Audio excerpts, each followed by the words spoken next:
Bem-vindos ao nosso estudo sobre o anúncio do nascimento de Jesus a Maria, conforme descrito no Evangelho de Lucas, capítulo 1, versículos 26 a 38. Neste momento, vamos mergulhar na história da visita do anjo Gabriel a Maria e refletir sobre o significado desse momento crucial na história da redenção da humanidade. Vamos explorar juntos as lições e aplicações práticas desse relato para as nossas vidas. Acompanhe-nos nessa jornada de descoberta e aprendizado. Olá, graça e paz. Hoje nós vamos tratar nesse vídeo do anúncio do nascimento de Jesus à Virgem Maria. Isso ocorreu em Nazaré em aproximadamente 7 ou 6 a.C. Nós vamos tratar de Lucas, capítulo 1, versículo 26 a 38.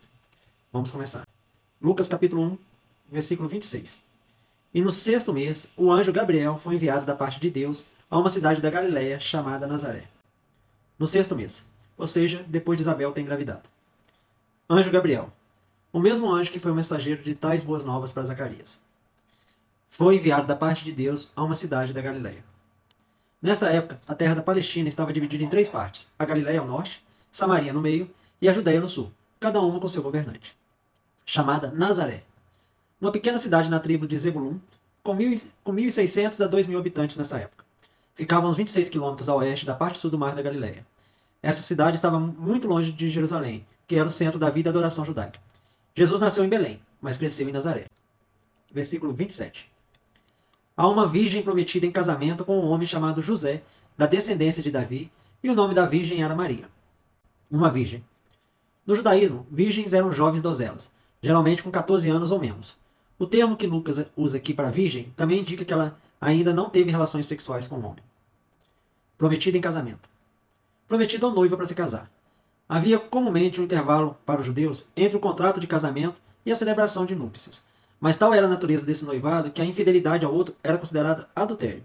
A lei judaica considerava o compromisso do noivado tão válido quanto o casamento. José, da descendência de Davi. José era um descendente do rei Davi, embora agora em circunstâncias bem humildes.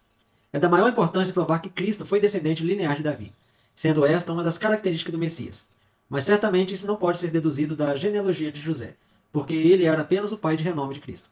Assim, pelo direito de adoção, considerado como filho de José, Jesus podia reclamar a herança real da casa de Davi. O nome da virgem era Maria. Maria era jovem, pobre, mulher. Todas as características que, para as pessoas de sua época, a fariam parecer inutilizável por Deus para qualquer tarefa importante. Mas Deus escolheu Maria para um dos atos de obediência mais importantes que já exigiu de alguém. A passagem aqui de Lucas conta a história do ponto de vista de Maria, enquanto Mateus, capítulo 1, versículo 18 a 25, vai focar em José. Versículo 28. O anjo entrou onde ela estava e disse: Alegra-te, agradecida, o Senhor é contigo. O Senhor entrou onde ela estava. Ou seja, não foi apenas uma visão ou sonho. Alegra-te. A palavra pode ser traduzida para cheia de graça, mas refere-se a quem é o recipiente da graça e não a fonte da mesma. Essa palavra de saudação é equivalente a paz esteja contigo, ou alegria esteja contigo. Uma forma de discurso implicando que ela era favorecida e expressando alegria em conhecê-la. Agraciada. Por ser a mãe do tão esperado Messias, a mãe do Redentor da humanidade. Muito tempo ele tinha sido previsto. Por muito tempo os olhos da nação se voltavam para ele. E por muito tempo sua vinda foi um alvo de intenso desejo. Sobre Maria, uma pobre virgem de Nazaré, viria esta honra, a qual teria tornado infinitamente ilustre qualquer das filhas de Adão a honra de dar nascimento ao Redentor do mundo e ao Filho de Deus. O Senhor é contigo. Que todas as bênçãos de Deus possam descer e repousar sobre ela. Deus frequentemente encorajava seus servos dizendo que estava com eles. Versículo 29. Ela perturbou-se muito por essas palavras e se perguntava que saudação seria esta. Ela perturbou-se muito por essas palavras. A aparência gloriosa do mensageiro celestial a encheu de assombro, e ela ficou intrigada em descobrir o significado de seu discurso. Não é de admirar. Se Zacarias, um venerável e idoso ministro de Deus, e alguém acostumado a ter comunhão com o céu, se espantou com a aparência de um anjo, quanto mais uma jovem virgem o faria. Que saudação seria essa? Ou o que essa saudação pode significar? Ser escolhida dentre todas as outras mulheres para receber uma bênção era perturbador. Saudações eram normais, mas a posição e o status dentro da sociedade determinavam quem se deveria cumprimentar e com que palavras. Como mulher e jovem, talvez 12 a 14 anos, ainda não casada, Maria não tinha virtualmente nenhum status social. Nem o título, favorecido ou agraciado, nem a promessa, o Senhor é contigo, eram tradicionais nas saudações, mesmo que ela fosse uma pessoa de status. Maria não entendeu por que ela fora escolhida para essa honra. Versículo 30. Então o anjo lhe disse: Maria, não temas, porque encontraste graça diante de Deus. Não temas. Não se assuste com essa minha aparência de anjo. Eu só venho anunciar-lhes boas notícias. Uma linguagem semelhante foi endereçada pelo anjo a José, como vemos em Mateus capítulo 1, versículo 20. Eis que um anjo do Senhor lhe apareceu em sonho, dizendo: José, filho de Davi, não temas receber Maria, tua mulher. Encontraste graça diante de Deus. Eminente favor ou misericórdia em ser selecionada para ser a mãe do Messias. O favor de Deus não traz sucesso instantâneo ou fama automaticamente. Sua bênção sobre Maria, a honra de ser a mãe do Messias, causaria muita dor. Seus colegas a ridicularizariam, seu noivo chegaria perto de deixá-la, seu filho seria rejeitado e assassinado.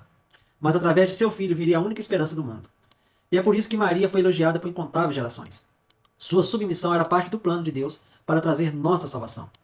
Se a tristeza pesa sobre nós e obscurece a nossa esperança, devemos pensar em Maria e esperar com paciência que Deus termine de realizar seu plano.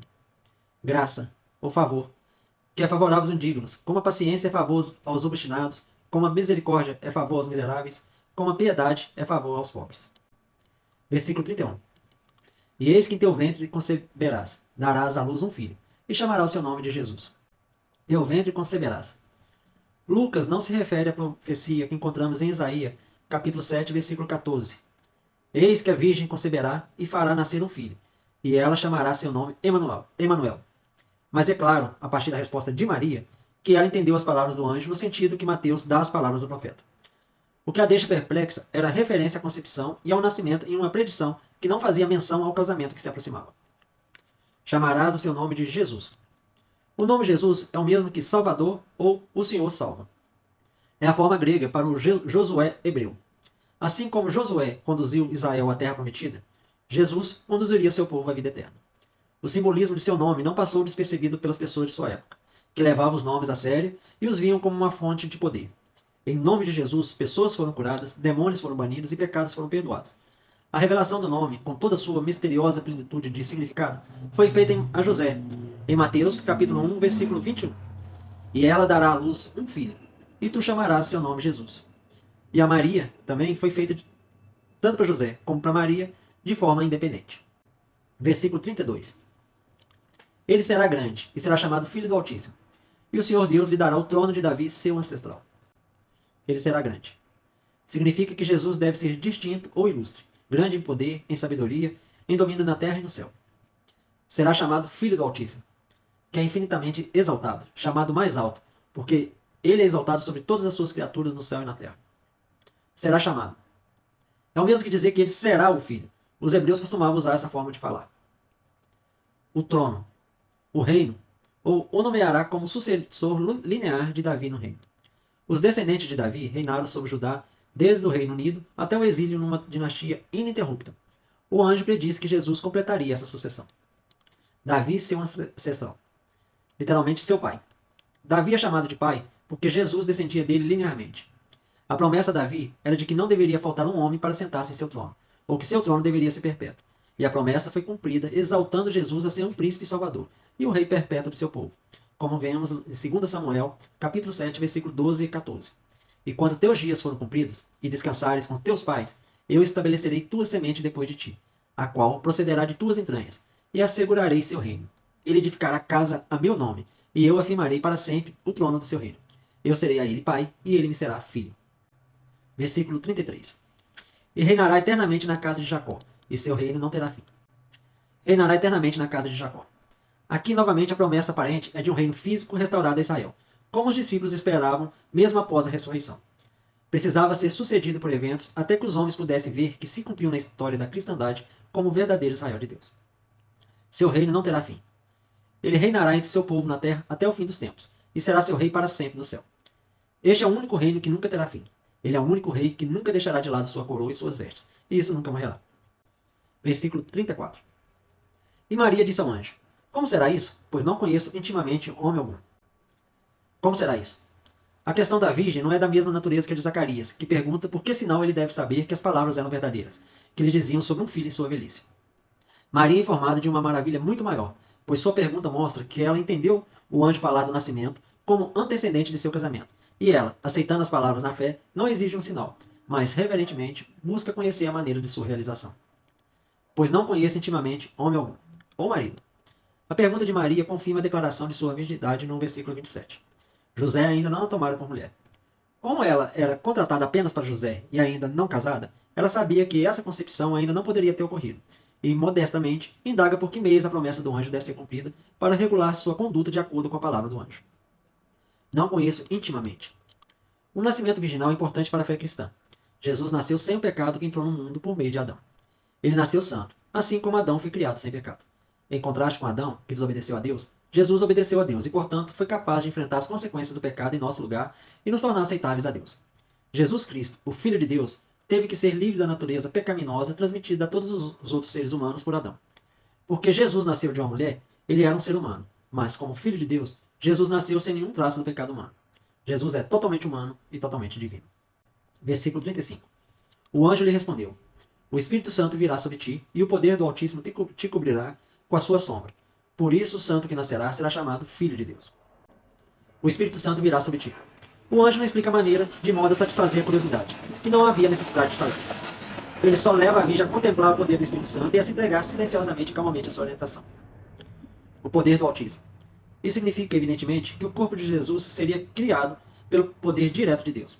Não foi por geração ordinária, mas, como o Messias veio para redimir os pecadores, para fazer expiação por outro e não por si mesmo, era necessário que sua natureza humana fosse pura e livre da corrupção da queda. Deus preparou-lhe, portanto, um corpo pela criação direta que deveria ser puro e santo. Será chamado Filho de Deus. Isso é falado em referência à natureza humana de Cristo, e esta passagem mostra que a razão pela qual Jesus foi chamado de Filho de Deus foi porque ele foi gerado de uma maneira sobrenatural. Versículo 36. E eis que Isabel, tua prima, também está grávida de um filho na sua velhice, e este é o 6º mês para a que era chamada de estéril. E eis que Isabel, tua prima, também está grávida de um filho na sua velhice. O caso de Isabel é mencionado para inspirar Maria com confiança e assegurar-lhe que o que foi prometido agora seria cumprido. Era quase tão improvável que Isabel tivesse um filho no seu tempo de vida, como Maria deveria conceber nas circunstâncias prometidas. Tua prima. Embora Isabel fosse da casa de Arão e Maria da casa de Davi, do lado do pai, talvez elas pudessem ser parentes por parte de suas mães. Pela lei, apenas herdeiras eram proibidas de se casarem em outra tribo. E assim, outras pessoas continuamente se casavam, particularmente as famílias de Davi e de Levi. Se Maria e Isabel eram primas em primeiro grau, Jesus e João Batista eram em segundo grau. Aqui era chamada de estéril. É provável que Isabel era assim chamada por censura, ou para distingui-la de outra Isabel também conhecida, que havia sido abençoada com filhos. Talvez seja essa a humilhação de que Isabel fala, em Lucas capítulo 1, versículo 25, para acabar a minha humilhação entre as pessoas. Seu nome comum entre os homens, entre as pessoas que a conheceram, sendo Isabel a estéril. Versículo 37. Pois para Deus nada será impossível. Palavras do mesmo significado daquelas pronunciadas pelo Senhor a Sara, quando ele predisse o nascimento de Isaac, como vemos em Gênesis capítulo 18, versículo 14. Há para Deus alguma coisa difícil? Ao tempo assinalado voltarei a ti, segundo o tempo da vida, e Sara terá um filho. Como não há dúvida de que Maria percebeu essa alusão à promessa e nascimento de Isaac, então ela deve ter tido sua fé consideravelmente fortalecida, refletindo sobre a intervenção de Deus nesse caso. Versículo 38. Então Maria disse: Eis aqui a serva do Senhor. Cumpra-se em mim conforme a tua palavra. E o anjo ausentou-se dela. Maria expressa nessa resposta grande fé e grande resignação. Ela acreditava no que o anjo dissera a respeito da sua concepção e desejava isso, não em relação aos inconvenientes aos quais ela poderia ser exposta, também sabendo que o poder de Deus poderia facilmente protegê-la. A pronta aceitação de Maria demonstrou seu caráter devoto e obediente. Ela estava pronta para se arriscar a cair em desgraça e divórcio para cumprir a ordem de Deus. Uma jovem solteira que engravidou correu o risco de desastre.